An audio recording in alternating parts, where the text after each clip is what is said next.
If you're with former or past NCAA All-American from the University of Virginia, Jim Harshaw, Cavalier Wrestling Club, but more importantly, Riot Sports Marketing. You've got a vendor table here. You've given some presentations here at the NWCA convention. In a nutshell, initially for those that might not know, but if they're not paying attention, they really wouldn't know. What is Riot Sports Marketing and what is its impact? One, here on the convention to try to convey more ideas, and what's its role in wrestling? Sure. We have a system that basically helps people communicate through a lot of avenues to their fan base, to their alumni base, to get more fundraising, to get more people in the stands, to get more administrative support, more media coverage. So it's basically creating multiple avenues of communication for wrestling programs to have these sort of outcomes that I was talking about. And we do it in a really simple way that it's just so simple that a caveman can do it. So you're stealing a line from Geico.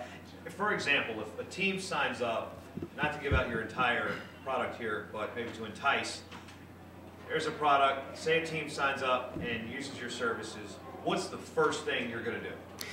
Well, what we do, and I'll keep it real simple, is we give them a single email address, they send the content, we get it everywhere else. We get it everywhere where they need to be, whether it's through an email newsletter, onto their website, onto Facebook, onto Twitter, and we set up the Facebook and the Twitter. If they don't have those, we can set them up for them. So that's what we help them with. And we have this sort of off-the-shelf package that I'm talking about, but we're also doing some consulting work and some higher level stuff with some other organizations. And yeah, we're working primarily with wrestling. We've had some collateral damage and accidentally have signed up a couple of basketball programs and that sort of thing too, unfortunately. But I don't think they're going to be watching this. Right. But business is business. But my passion's wrestling. I grew up wrestling. I wrestled at EVA.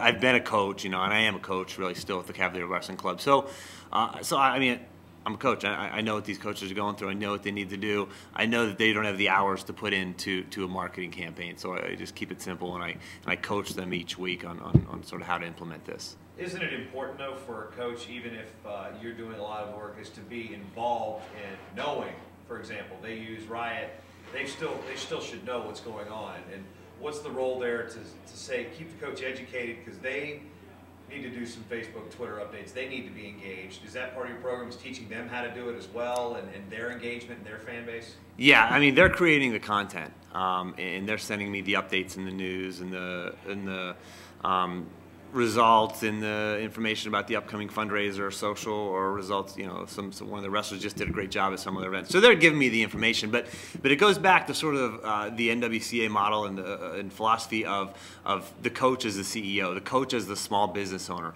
the coach as the entrepreneur, the innovator, who has to oversee all of these things happening, but doesn't have to do all the work, doesn't have to do the logging in and the logging out himself. Hire somebody to do it.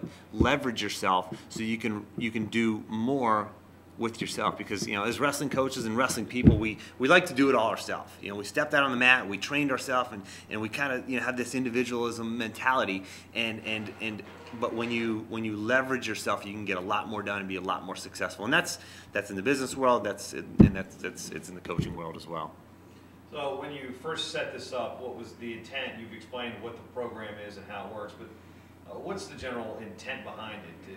It's about building media networks, it's about building your program through media and things of that nature. But what was the real, the matchstick lighting on the flint moment, what sparked the idea and the putting it into practice? Yeah, what sparked the idea wasn't like necessarily one matchstick moment, but it was all of these moments happening over the course of years of studying small business and how small businesses work.